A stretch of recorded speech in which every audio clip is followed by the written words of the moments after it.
how important was sport, and when did you get the time to fit it in? Yeah, no, rugby league was a big part of our life. All we did was in winter we played rugby league in the minor league in Tamworth. As you mentioned before, we used to drive to Tamworth every Saturday morning. Played high school football as well, and then kept playing, got through the under-18s in 74 and 75. So rugby league was what it was all about during winter. In summer, go shooting, trapping, skinning rabbits, whatever we had to do is to shoot rabbits, skin them up and or trap them, sell them for 20 cents each, walk around town trying to get people to buy them off you. Yeah. And then work on the wheat silo. A rabbito. Rabbit. Well, my father always gave us a job on the railways, working the goods shed. And then when I come home from, during the days, I used to work on the wheat silos as well, 12-hour shifts, 12 to midday and so on. So you're able to put money together for that reason.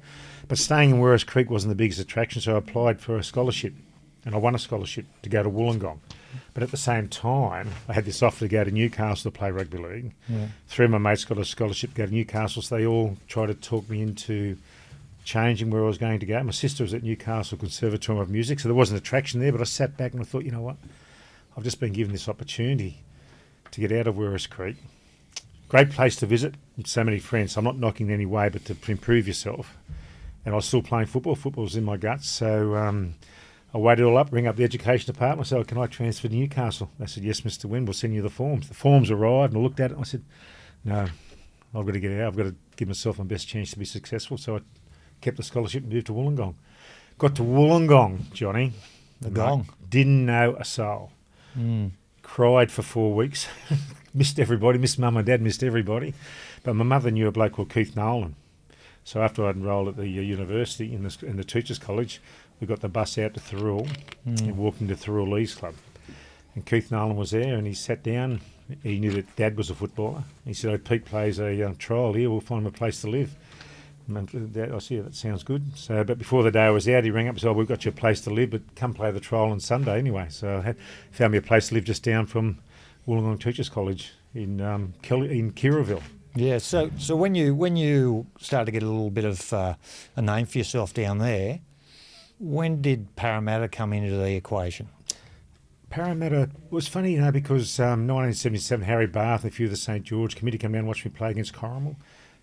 And I had an offer to go and play a trial at Penrith, but I wasn't ready for it. I knew myself I wasn't strong enough. Fair drive back then. Fair drive. So in 78, next thing I get a phone call from Terry Parker. He said, oh, you've just been picked for country, we're interested in you. So I got picked in this country tour to go to Queensland. We're up at Tweed Heads, trained at Tweed Heads Oval. Next thing, Johnny Brass walks over, who I was playing against that night. He said, oh, there's a bloke over here who wants to meet you. And it was Jack Gibson. So I walked over and Jack said, oh, I've come a long way to watch you play.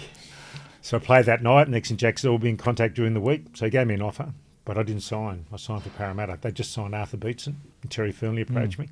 So 2 years later, I get a phone call from Jack. I'm finally going to get to coach her. I said, oh, Jack, I've just renewed my contract with Parramatta.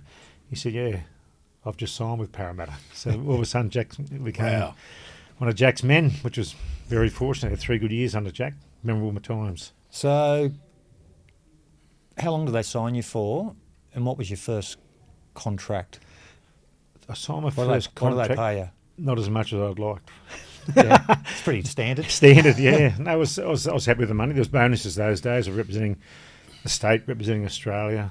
You got a sign-on fee, plus you got match payments as well. And the good thing about it was you received that money on the 1st of November. So whatever you earned for the season, you didn't touch. So I was a school teacher. So I was appointed to teach children. So I had a wage coming in every week.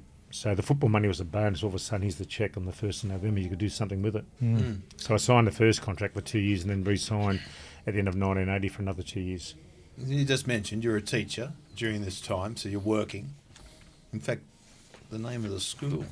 What was the name of the school? First school I taught at was Maroubra Bay High School. Then I taught at Mitchell High. Yeah, but you also taught Mark Geyer. I did at Wayland High School. At Wayland High. And on 2 occasions, Jack, your father, and Arthur Beetson, I got them to come out to a coaching clinic.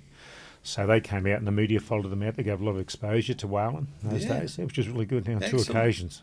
My question, were you a saver or a spender? Now, I kind of know the answer to that, but I'll let you go. My dad was on the railways. Yeah. Got 4 children to raise and breed. My mother was a mother to us all. She didn't work. When we lived in Blaney, we lived in a little half house, 2-bedroom house. So 4 of us were in 1 bedroom, mum and dad were in the other. So we We weren't endowed with any wealth. We weren't endowed with any sort of luxury at all. Plenty of love. A lot of love. So you sort of like got to know what the value of money was. I think out of those $3 earned a week, I think I banked 2 of them and kept one to buy 5 thick shakes with. No, so I'm a bit of a saver. Always been a saver. Yeah. Appreciate what money is. And I think as a footballer, to be given the opportunity to earn money as a player, that money was very important. Yeah. So I'm a footballer in my guts. I want to play the game. And there is also the benefits of being paid for doing what you're doing.